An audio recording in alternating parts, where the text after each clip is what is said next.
Are you feeling lethargic, a little down, not as peppy and as charged up as you'd like to be?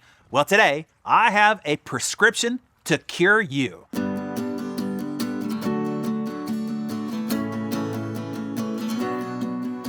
Nope, I'm not a doctor, nor do I play one on video, but I bring you the conclusions made by an extensive study of over 840,000 people done by a bunch of really smart actual doctors. Doctors hailing from MIT, Harvard, Massachusetts General Hospital, and the Department of Integrative Physiology at the University of Colorado at Boulder. So, according to them, here's your prescription. Are you ready? Here it is. Wake up 1 hour earlier. Yep. It was found that waking up only 1 hour earlier could reduce a person's risk of major depression and other depressive symptoms by 23%. It is one of the first studies to quantify just how much or little change is required to influence mental health and emotional energy. And this is important to consider since because of the pandemic, we all went through the shift of people working from home and kids attending school from home, and this led many people to shifting to a later sleep schedule. So these findings have important implications, so pay close attention. By the way, for my late night friends, the doctors in this study also found that night owls are twice as likely to suffer from depression as early risers, regardless of how long they sleep. Okay, so that should get your attention. On the flip side, get this, the benefits of each 1 hour time shift actually multiplies. Each 1 hour earlier of sleep corresponds with 23% lower risk of major depressive disorder. But put another way, if somebody who normally goes to bed at, say, midnight, goes to bed at 11 p.m. instead and sleeps the same duration, they could cut their risk by 23%. And if they go to bed now at 10 p.m., they could cut it by 40%. Okay, you now have the prescription in hand. But let me help you swallow it. Here are some instructions to help you take this prescription. First off, the idea that you can't get up earlier is bunk. Absolute and total bunk. So stop saying that. I bounce back and forth between our homes in the Eastern time zone and the Pacific time zones. There is a 3-hour time difference between the two. All I do is adjust my watch while on the plane, and then I get to bed at the appropriate time in the new time zone that I'm going to. I might feel a little adjustment taking place over a few days, but remember, I'm instantly shifting 3 hours, not one. The key to getting up earlier is getting to bed earlier. That's it. What you don't do is sacrifice your 7 to 8 hours of sleep. And this is a key point. Remember that poor sleep is strongly linked to making you fat, unfocused, unproductive, physically weak, way more likely to have a heart attack, stroke, diabetes, and all sorts of painful ailments due to increased inflammation. Oh, and most of your friends will ghost you due to your being an emotionally unstable, irritable, crabby, ill-natured, grouchy crank. So there's all that too. You are not cutting your sleep, only shifting those 7 to 8 hours that you need from, say, 10:30 p.m. to 6:30 a.m. to, say, 9:30 p.m. to 5:30 a.m. If you want to ease into this time shift, just go to bed 10 minutes earlier each night for 6 nights. Focus on the time that you go to bed more than the time that you wake up. That's one big key. Now, there are tons of articles, blogs, books, etc. on the topic of sleep. You can Google tips to help you sleep better. But while we're here, I'll just share with you what I do to optimize my sleep patterns. I'm sure others are far more rigorous with their shutdown routine than this. I'm just sharing you 4 basic things that I have found helpful. Number 1, light exposure is key. One of the doctors from the study that I cited put it this way: keep your days bright and your nights dark. Maybe have your morning coffee on the porch or in the backyard, of course, as you watch your Darren Daily.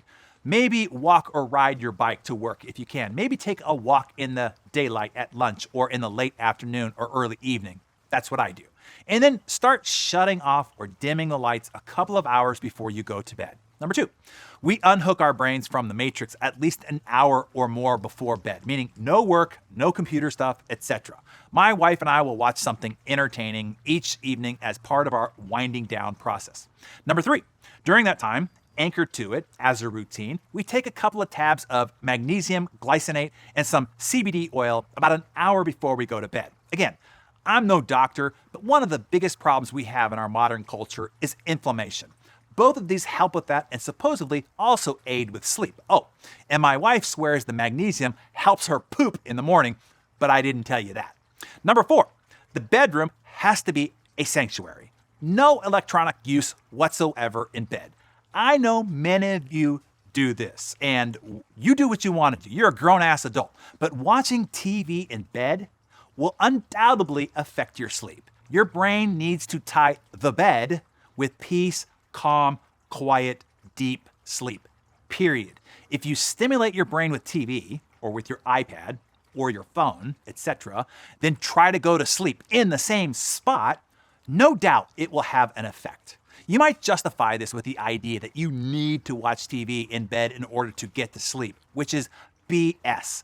Go watch it in the other room, then come to bed keeping your bed for sleep only.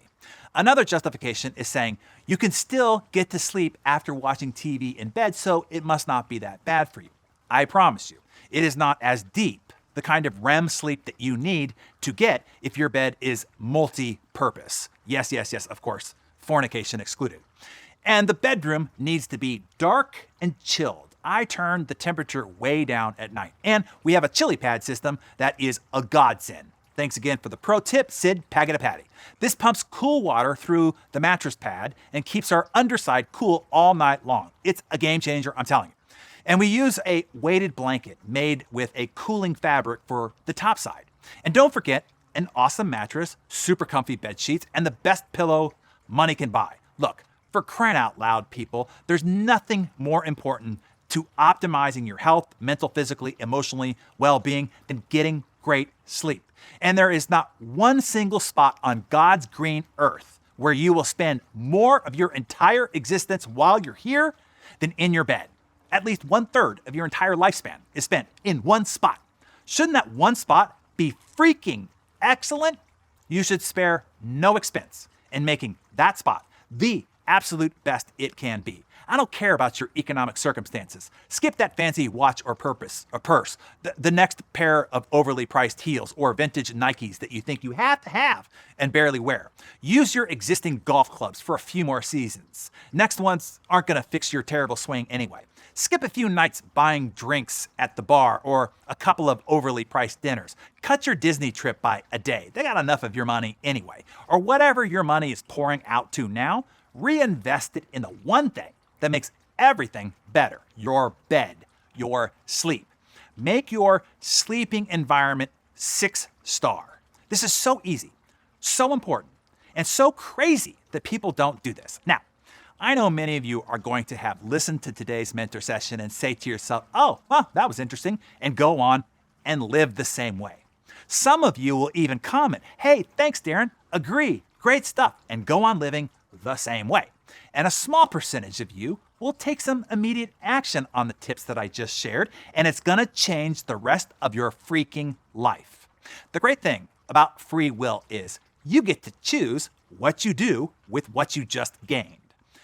Just know, I show up here each morning and I work my face off. I'm sweating through my pits, for crying out loud, to bring you these insights and ideas. For those few of you who choose to be the exception, I encourage you, take some action. Change your freaking life. Write down what you're going to do in your Darren Daily Journal and share your declarations about that change in the comments below. Thank you for checking out Darren Daily here on YouTube. Be sure to like and share this video with your friends and subscribe to my channel for weekly videos. Since you're watching this video here on YouTube, I wanted to give you free access to my 2x2 morning routine blueprint. Just click the button on the screen for access.